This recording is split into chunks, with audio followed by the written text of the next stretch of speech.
everybody! Welcome to the Good Evening Kitties podcast, Tales from the Crypt review. This is Melissa, your ghostess with the mostest, and we're here doing Season 1, Episode 6, Collection Completed. I am here with a special guest, my boyfriend Mike. Say hi, Mike. Hello, everyone. And I had him on here because this is one of his favorite episodes, is that right? Mostly. Yeah, it's a good one. It's fun. And so we'll go ahead and get started here. I will read the the description on the back of the box here. Let's see. Every retiree needs a pet project, so Jonas takes up taxidermy, turning the many pets his wife Anita dotes upon into a stuffed menagerie. Sit still.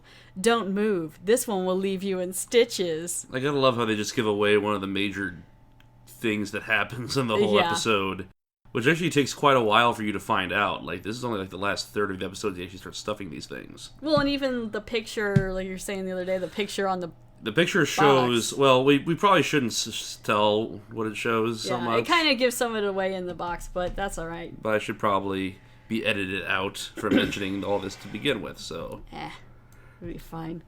And so, as always, John Cassier plays the Crypt Keeper, and Danny Elfman does the theme song. This one is directed by a woman, which is the first female director so far in the series. It's directed by Mary Lambert. She also directed Pet Sematary. That's an interesting connection. The screenplay is by Battle Davis and Randolph Davis and A. Whitney Brown. The original air date for this episode was June 28th, 1989. And it stars Emmett Walsh, who you've seen in a lot of things. Many things. He was in Blood Simple, apparently very big. And Christmas with the Cranks, I liked him in that one a little bit. He always plays like a curmudgeon kind of thing. And Audra Lindley, who was Mrs. Roper from Three's Company. That's a little outside of my territory. I've only seen it a little bit, but yeah. I knew she looked familiar when I saw it, but yeah. So we'll go ahead and get started here. So it opens up with the Crypt Keeper, and he's talking about his pet peeves, because he likes to bring up all those fun puns. And he already has a stuffed animal right under his arm. Yeah, and what I like about this one is I do remember he sounded really creepy in the intro, like he's really whispery, and I like that you can see his feet. He's got some big feet. There's some weird, unnatural stuff going on in the first season as far as Crypt Keeper is concerned. He's all whispery. You can see parts of his body that, afterwards they just kind of never show. Yeah, but I like that they have all these different puppets of him. That it's like you can see him full, you can see him just his head. True. It's really kind of neat. You can tell they were trying out some things, though. So the episode opens on a dark and stormy night, which is kind of what I thought was going to be similar to right now, because I saw that I kept seeing lightning outside, but I guess no. So yeah, it opens on a stormy night. It's a house full of animals, and it's raining really hard, and it's doing the opening credits and everything. And Anita, the wife in the show, is hiding in the closet. She's wanting to get ready for, or not hiding in the closet. Sorry, she's coming out of the kitchen with the big cake, and she's getting ready for Jonas's retirement party that she's throwing him. And they just look like closet doors. Yeah, I think it's just the way into the kitchen. And she keeps talking to someone inside the kitchen, like, "Oh, get ready, he's gonna be here soon," and you can't wait. And so you're like, okay, cool, they're gonna have a party, and so she hears something at the door, and she goes to open it up, and there's a cute little orange kitty, and he's all wet, and he's so cute, and he's like, "Hi." So with no knowledge of whether this thing has rabies or diseases or what have you, just a ragged-looking cat come off the streets. Yeah. She starts, picking it up and caressing it, putting her face right in its face. She's going to bring him in and let it infect all her other animals. So in the first few seconds, you can definitely tell that she's an animal lover. When she's, kissing it already, and it has it's such a cute cat, though. I love orange cats, but... And she names him, she went Meow Meow? So in the process of shutting the door behind to take the cat out of the cold, she shuts the door right in the face of her husband, which is now revealed as she opens it back up after hearing. Yeah, and he is not looking happy about it. He's got a box full of stuff because he was forced into early retirement. So while Anita's trying to make this such a big deal and excitement, he did not want to retire. No, it's obvious on the harried look he has on his face as he looks around the house. And he did not want to party. I mean, she did a pretty good job, I think, setting it up. It's cute. She's got, like, banner and stuff, and she's excited to see him. But he's got all the stuff from his desk, and they gave him, like, a trophy, like a hammer. It's like a bronze hammer. It looked like, they probably called it gold, but it's probably nickel-plated or something. And so right away you can tell, like, I don't know, almost like these animals are out to get him. Like, the orange cat already, like, trips him up. And, he's just super... He's an old guy. He falls straight on the floor. So he definitely could have broken something. Yeah. Yeah, the hammer thing's kind of cool, though. And 47 years, though. I feel like that's not early retirement. I mean, that's not the best gift for 47 years of working in a company. No. But, I mean, they probably threw him, like, a little thing at work. I mean, he probably hated all of it. But, I'm pretty sure they didn't. I mean, I feel kind of bad for him because... I mean, technically it's not early retirement. 47 years is a long time to work. That's good. But it was the only job that I think he's ever had because he's retiring at age 65. So it's basically from age 18 until now he has worked, like, every day, never missing a day. One of those guys that, like, doesn't call in sick even when he's dying and all that. So, he worked 6 days a week, he says, for, 52 weeks a year and everything. 47 years, Sun-Time hand tools. 6 days a week, 52 weeks a year. Look at that thing. Some thanks. Can't even tell time with it. Well, I think it's beautiful. She's wanting to go on and have this party, and he's not really in the mood to celebrate. And so he goes to sit down to just kind of placate her, and he ends up sitting on a little squeaky, I think it's a dog toy. It looks like a foam or rubber kind of thing. And you can tell he's really on edge because he just flips the hell out when he sits down. Yeah, it's just a cute little, like, squeaky porcupine or something. And, so now he's all mad, thinking these animals are out to get him, or she's out to get him, and he's just having a really bad day. And Anita's like, I'm sorry I didn't know how it got there. I'm sorry. The cats know it's your chair. And he's like, oh, I bet they know it's his chair. I'm surprised they didn't hawk a hairball on it. He says that now that he's home, she doesn't need any animals anymore. I'm all you need, and you can get rid of all of them. And she's like, well, that's my friend. Those are my friends. And he's like, no, you can even get rid of that new little mangy orange cat you just brought in. They all need to go. Well, he does talk about how he used to work constantly. Basically only have, like, 1 day off a week. And work, like, 10-hour days each week? 12-hour days? Yeah. And something like that. What's kind of, I don't know, it's a little sad, but it's kind of like, because now he says he has all this time for her, even though he sounds super mad about it. But it's like, this whole time, this has been their relationship, like, I'm sure they were married for probably 40 years at least. And this whole time it's been like, she does her thing, he does his thing. And now it's like they're thrown into this 24/7. It's when they realized that they really did, oh my God, I'm married to this person. Work gave them a respite from that, but now. And so he doesn't want to even celebrate, so he goes upstairs to bed. He's done. And so she goes back in the kitchen and she tells the guests in the kitchen that she's sorry, but it's not going to work out. And you find out that the kitchen is full of animals. There are like 5 cats. Yay! No, I counted them. It is. you would. It was them. 1 bird, 3 cats, not counting the orange kitty, 3 dogs, and it looks like a bunny is on the table, and they all have little hats, and it's so cute because I'm sure. I don't know, setting little up pointy birthday hats and little balloons, and like to celebrate his birthday, and it's cute because I'm thinking of how they set this scene up, like with all the animals. They probably there. sedated the animals. No, they're probably good animals. They're cute, and yeah, like one's like a little bunny. And not dachshund. No, that's a bloodhound. So the next day, Jonas wakes up and he thinks, that Anita turned off the alarm and he's gonna be late for work, but really. He doesn't have to go to work, so it's kind of like, oh, you're just so used to it. And she's like, no, you can do what you want. If you want to sleep in, you want to, whatever you want to do. It was about 8:30 in the morning. And he's like, oh, okay, I'll go ahead and sleep in. But I think there are pictures of like cats and other animals inside their bedroom. Yeah, most likely. And so, this part's kind of sad. He lays down, he's trying to go back to sleep, he can't. He didn't give him much time, but he's like, he doesn't want to waste the day.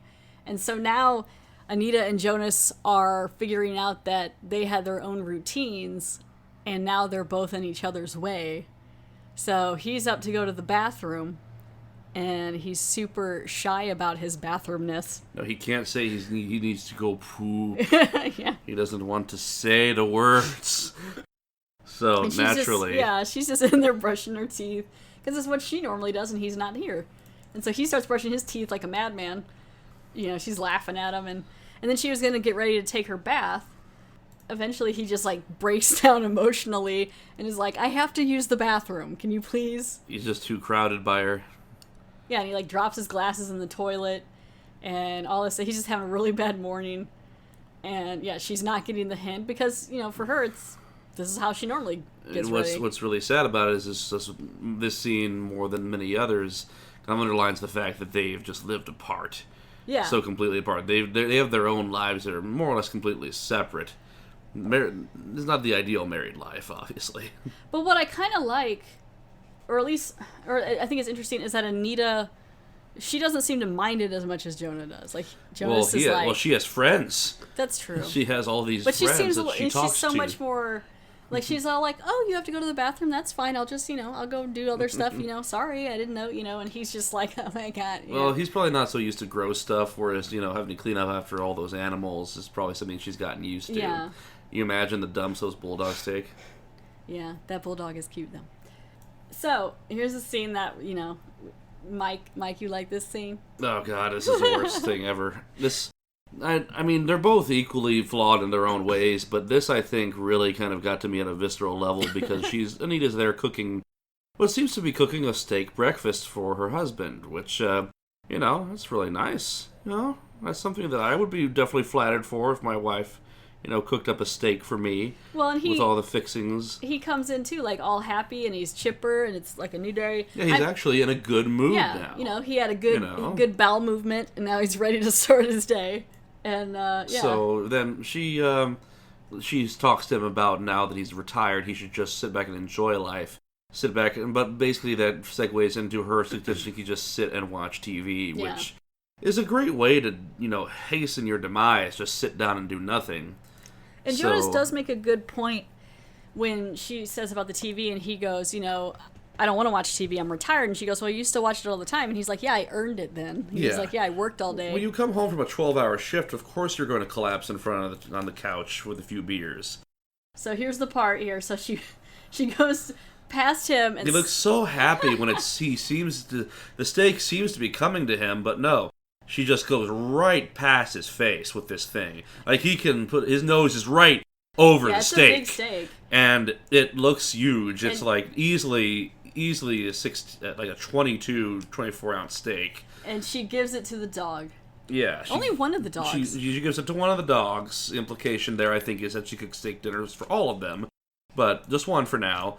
And then she plops down, like, bran meal. Oat bran. Or oat bran. Like, some form of... He gets oat bran. Gotta keep himself regular. So he just loses it, which I don't blame him. I don't think it's intentional on her part, but at the same time, the fact that you can tell just from that scene that she doesn't really think of her husband as even a human being. I just find it weird that she cooks up this whole steak for just the one dog instead of like splitting it up for all the dogs. I think that you're missing the point here. I know that too. No, the other part too. He already feels alienated and kind of lost as it is. Well, the other part too is insult to injury at this point. The other part too is that if she's been doing this whole time, all this money that she's been wasting on meat that he hasn't gotten to eat, but all these dogs have gotten to eat.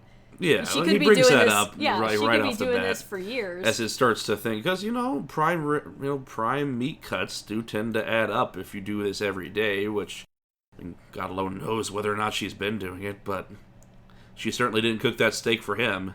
Nope, and he is not happy about it.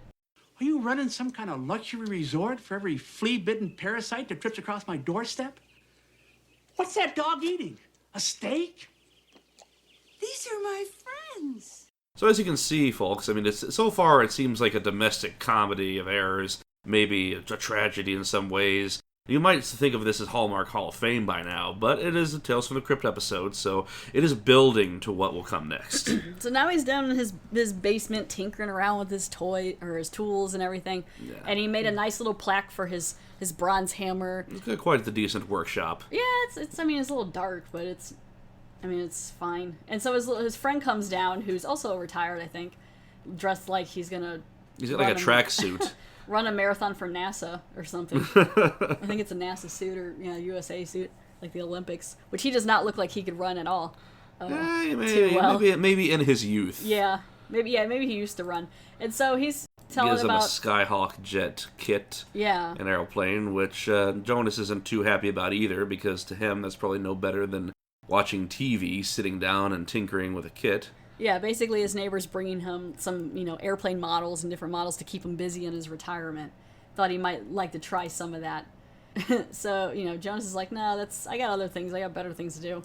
And so he's outside, he's talking about, what kind of retired person he's going to be, and he's not going to sit on his butt and just wait. And he's pruning a bush while he's talking to his neighbor, and he takes a look at the bulldog just sitting right behind him, waddling around. Which is another dog. So it's like on top of the other 3 dogs, there's this dog that shows up every once in a while for love and treats, I guess, and just walks through their house.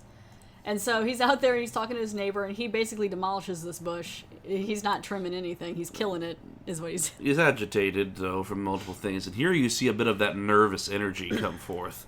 That feeling like, I gotta keep busy. I just need to keep on doing stuff. I've done stuff my whole life. And then his neighbor's telling him to calm down, and as his neighbor is telling him to calm down, it's just getting him more and more agitated. Well, and he proceeds to lop off every single branch on this poor bush. Well, and what he's trying to explain is that he never realized how weird Anita is, and then his neighbor, because he never spent time with his wife, really. And his neighbor's basically like, yeah, your wife's crazy. No, he's not. His neighbor's like, basically, yeah, she's different, but she's kind of always been that way. Like, everyone knows it. She always has a kinship for animals. He's seen her have a squirrel on her head at, like, a football field. And, like, The neighbor's talking about this like it's no big thing, Well, because for him, he's known her probably for 20 years, and he's like, yeah, she's always had a thing for animals. She's good with birds. She's good with all the kinds of animals, Right. Maybe you should try talking to her and get to know her before... But this thing, this poor little tree, though, I mean, the tree is really the chief victim of this whole story. Yeah, the tree did nothing wrong. He should just cut the tree down. And so now he's back, it's been after his neighbor leaves, and it's time for lunch. He spent the morning tinkering in his basement and then killing a bush. Yeah, so lunch and the second insult of the day commences. And so it's time for lunch, and he gets a nice sandwich on white bread with a glass of milk and some chips. And he goes to take a bite out of it, and what does he find in the sandwich?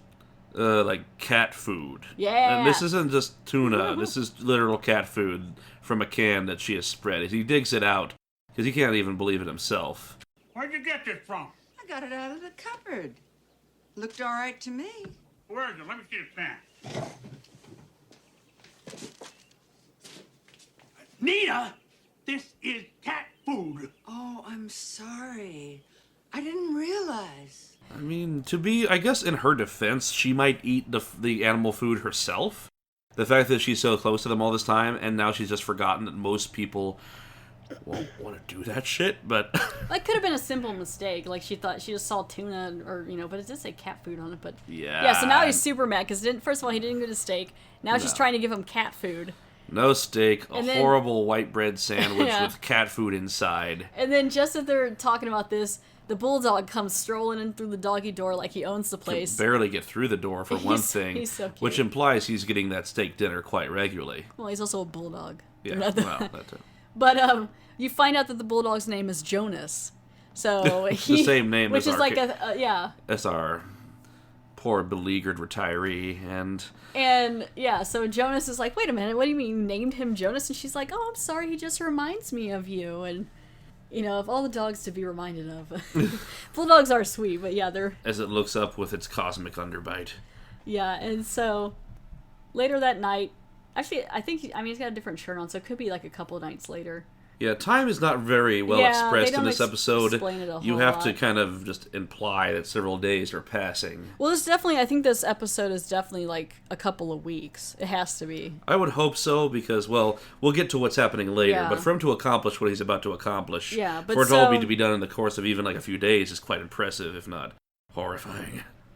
Basically, he's watching TV and everything he keeps turning on is about animals. He sees episodes of Lassie and all kinds of things, and he's like, I can't take it. And he's starting to get a headache. And so he asks for an aspirin from Anita, and she goes in and she brings back a little brownie. And he's like, brownie, Okay, well, right? fine, a brownie, that's human food. Yeah, so and you think this is the third time she does this food-related mockery to him, whether she's cognizant of it or not. I like I said, I don't think she really realizes what she's doing. No, because she's never really had to take care of her much, except for like making him breakfast and making him dinner when he gets home. Yeah, so and then he goes, he eats the brownie, and then she admits to him. No, he feels it. He feels it. Like, he he feels can taste the it. chalkiness in his mouth. She put the aspirin in the brownie like a dog. Yes, is what she did. So even though he asked for aspirin, she felt the need to hide it in food for him, which really makes me think that it's not her. The poor thing can't help herself at this point. And this she's gone loco. This is kind of sad because he actually gets like almost like where he's going to start crying because he's like, I just can't. Oh yeah, she's broken him down. Yeah, he's like crying. He's reached the end. He's like, I am not an animal. I'm a human. Yeah, they have a nice reference to the what I think is the Elephant Man, actually, as he says that he is not an animal. He is a human being, even grasping the chair in agony as he says so. And now he's starting to lose it. Now it's like a few days later, and he's downstairs, probably the next day, and he's trimming up.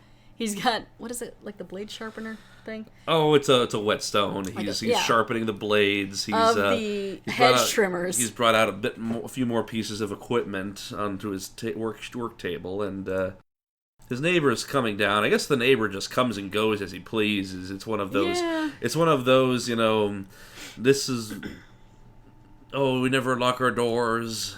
Although, to what extent that was even true for most communities. No, I mean, he came from upstairs, so he probably talks to Anita. But what I'm thinking is he's kind of more like the voice of reason, where he's like, Jonas, if you're not getting used to your wife, you should talk with her and have like a thing. Yeah, like discuss with her. Get to... I'm a man. I'm not a bulldog. I have different needs. And by the way, why are you feeding the bulldog the good stuff and me the like oats? Come on. So Jonas is like, well, maybe I'll take him up. And so he goes upstairs to go talk to her, and he hears her talking to someone. And so he's like, what's going on? And so he's kind of watching, and he looks over, and she's talking to the cat. She's got the cat sitting on a chair. Well, what she's saying sounds like it's like a heartfelt admission of how she hasn't been spending enough time with him, and how like she can be better. She could be more mindful of him and less and but at the same time at first he thinks it's like to him, but then he rounds the corner and finds he's talking to that orange cat that she slammed the face in his door over. Yeah, the orange cat's just sitting on the chair like, yes, thank you for the apology. Oh yeah, that cat's eating this up. That cat understands everything. Oh yeah, this part's great. And so later he's got, his stuff on. He's out there killing another bush.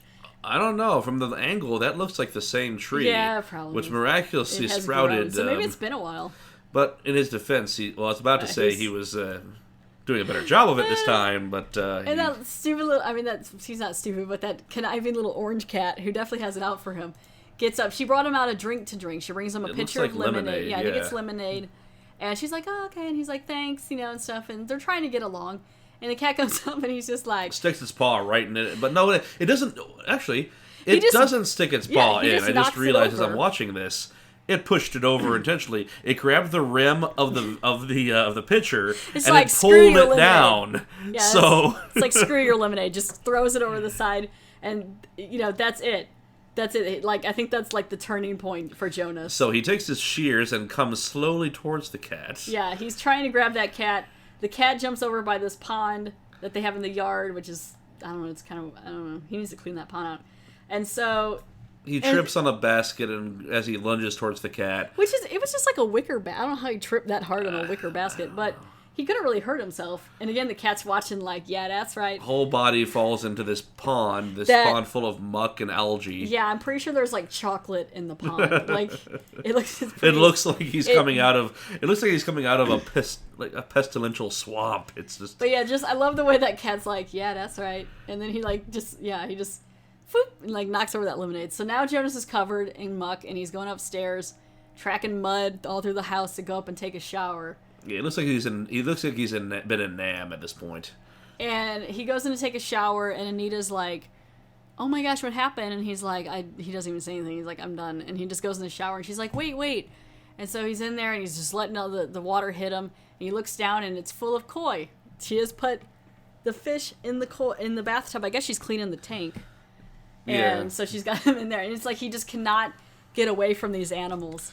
Even as he goes to take a shower. Nope. Of course, he did just barge in there and didn't, like, ask what she was doing or anything, so... Yeah, but I mean, it's like he's got bush in his, or like algae in his hair. Like seaweed, which I don't know how that got there, but... And so now he's done. Now he's come up with a hobby. He doesn't quite tell her what it is, but he's like, don't come in the basement, which is never a good sign. No. If your husband never tells you don't go in Stay out of the basement, basement. Go in the basement. He's got bodies in there or something. He's got like a little train conductor's hat, and at first you think that he's going to be setting up a model railroad. You're like, okay, well, that's pretty cool, but then he just starts shoving all the kits he was given by his neighbor. He's giving him like 5 kits into a box and puts them away, and then you know he's not going to be doing that kind of thing, so... And so, yeah, you know, she's coming downstairs to kind of see what he's been doing, and he's like, woman, I told you not to come down here. She asked what's become of Skippy. Yeah, she hasn't been able to find Skippy. Skippy the bulldog. No, Jonas is the bulldog. Oh, that's right. Skippy, I think, is another cat. Either that or the squirrel. And he's like, I don't know where. Because she has a squirrel. About. Yeah, and so he's like, I don't know where Skippy is, but I did hear. You can tell that something very wrong is going on also because of how calm and that smirk on his face. Yeah, he's very calm. Oh yes, he's enjoying himself. But basically, he goes, I heard Jonas out on the deck out there, outside. Maybe you should go check on him. And she's like, oh, okay, I'll go see him. And she goes out there, and his new hobby is taxidermy, and not just taxidermy, but robotics. And there is Jonas is quite crafty. Yeah, it's not bad. He has taken the bulldog Jonas, and not only has he taxidermied the poor thing, but he's also fitted in like a metal exoskeleton, remote control, LED lights or whatever for his eyes. Yeah, and he's lighting them up, and he's behind her, and he's got the remote. It's actually fairly macabre. At this so point. he has stuffed Jonas the bulldog and set it out. What I think is also creepy is he set it out for her to find. Like, he was like, well, you should go look. Like, now we finally get reminded that this is indeed a Tales from the Crypt episode. Yeah, he's... because it took a long time for the more macabre and horror elements to kick in. Took a long time. All the way up, most of the episode isn't... The last 5 minutes is really when it happens. Well, because it's building up. The build-up is humorous. Yeah, the build-up's good, though. It's well done to where you don't mind it quite so much, unless you're an unrepentant gorehound, in which case you'd probably be a little flustered. But so the eyes light up, and she's very upset. She's like, "Oh my gosh, what have you done?" And apparently this is where I think it's been like a couple weeks or so, because now she's upset, and he's like, maybe you should come see what else I've done. And so, she's like, what, then she's like, oh my gosh, and she's running through the house. And so he's been preparing this, and taxidermy takes a while, so... Yeah. This has to have been... like a couple weeks at least, or a month. Here's the problem, though. They don't make that clear at all. It feels like it's taking place within a matter of 2 or 3 days. But he was setting this up for her for a while. So you kind of get the feeling maybe he just doesn't sleep. Maybe he just has been stuffing all the animals like crazy. Yeah, and so now she's looking for the orange kitty whose name is Mew Mew. Moo Moo. No, it's or not. Is it Mew Mew? I think it's Mew. It was something like the way she said meow. It's Mew like Mew Mew. Mew. And so she can't find the little orange kitty. And she's freaking out. Yeah, she's running all over the house. She looks under the bed, and she pulls out a stuffed squirrel, which I guess was her friend from the story of it on her head. And so he taxidermied a squirrel. She finds it, and she's like, "Oh my gosh, all my animals are dead." And he comes back. Now this is truly horrifying. This part's great. This next part is some borderline Hellraiser shit going on. So she runs back down and stairs to confront him, and he's down there, and there's just taxidermy animals everywhere. There's like a taxidermy dog. He's caressing the bodies of those which he has yet to start with. He's got some bodies hung up on the ceiling. I was going to say meat hooks, because that was a vibe I was getting from this whole experience. On the ceiling, and he's just sitting there and rubbing them, and his eyes are rolling back on his head, and he's like, oh yeah, taxidermy, getting back at my wife. And oh no, it's truly creepy.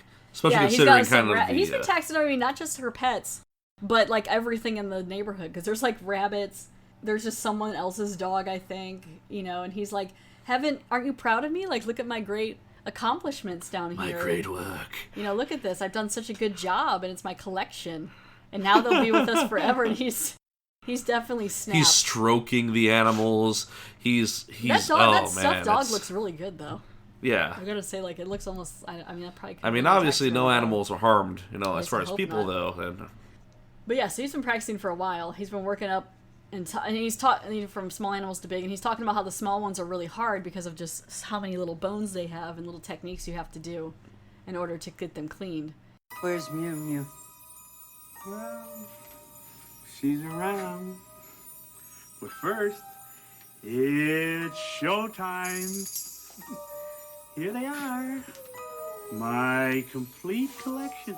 And so, then he's like, "Oh, I have something else you might be looking for," and she's like, "Yeah." And so she goes to pull it out, and it's Mew Mew. And Mew Mew's still alive. yes, Mew Mew's still alive, but He's got Mew Mew in a box, and Mew Mew's like, "Oh, I don't like this." if he has his druthers, though, not for long. As she said, "Please give him back to me," and he's holding Mew Mew, caressing it creepily. Of course, it's saying, "Oh, I can't do that. I can't do that. I need to." And so, like, she goes to grab Mew Mew, and he actually pushes her away, like, pushes her up against the wall, and that's when she sees the bronze hammer that he got. Yes. And she's like, Chekhov's hammer. Yeah, she can't believe what's happening. And I kind of can't say I blame her a little bit, because I'm really surprised she hasn't called the cops or something, because... Well, he's lost it. He can murder her. Yeah, but the sad fact of the matter is, with the neighbors seeing her outside talking to squirrels, she's probably gained the, reputation as the crazy, lady. So when the cops hear about that, they'd probably be like, "Oh, whatever." So she takes the hammer and she kills Jonas. She bashes him over the head, I'm assuming. Yeah. And kills him. And behind. From behind, yeah. And so now... He sees it coming, though. Yeah, he sees it. Because he turns around. But yeah, so she kills him, and so now it's definitely... it had been some time past, too, for this next scene, because... Now she's, it's later, it's the daytime, and she's very happy, and she's talking about how she made lunch for him, and she gets there's like a knock or a ring at the door, and it's the neighbor, and he's coming in to see how they're doing, and see how Jonas is doing, and I like his blue suit. And he's outrageously... I love his clothes. And she's like, now she's snapped. She's usual. Definitely snapped, because she's like, "Come on in, come see Jonas. He's really slowed down, and he's learning to enjoy life, and he's much happier." And she moves over, and... There's Jonas just sitting in the chair, and this was actually, there was a picture of this inside the DVD artwork, so it kind of blows in the box. But basically, it shows him. He's been stuffed himself. Yeah, she taxidermied him, and by not her. a great job either. No, she definitely, did not obviously go to school for this. I don't know what she did with his face. I don't know what she was doing with his face there. It's his eyes are bugging out from his skull. He looks more like a bad Frankenstein's monster costume, if anything. And so... The neighbor's reaction, of course, is horror. It's almost like he's, like, excited, though. Like, in the face, he's, like, excited but scared.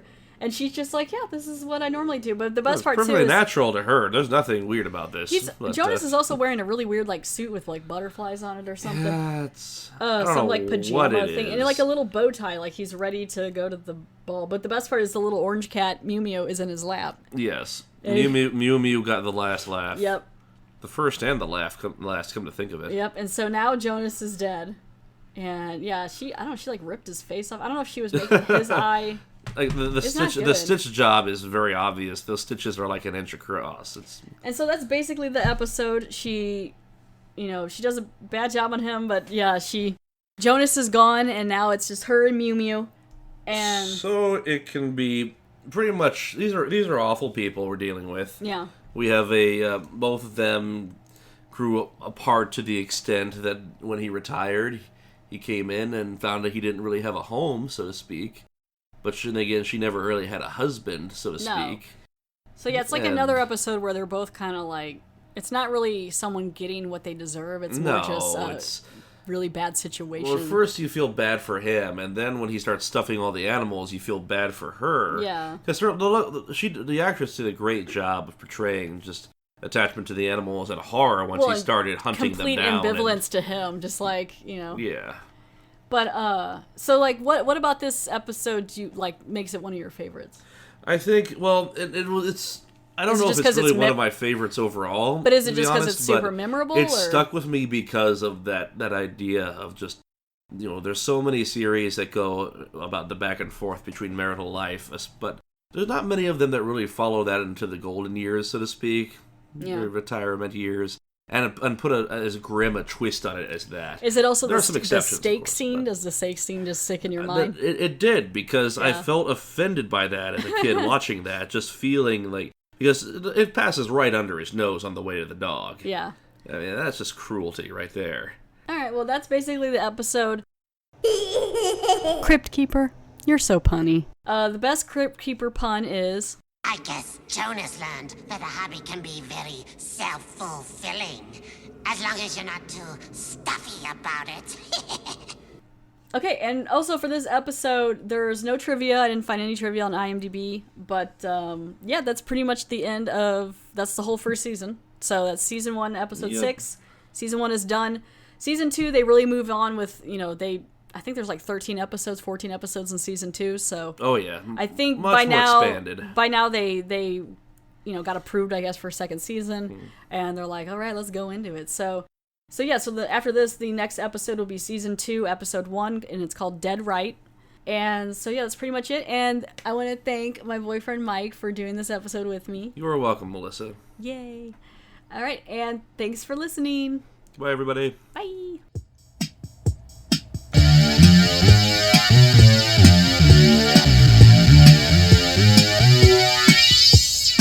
I just had quite a scare.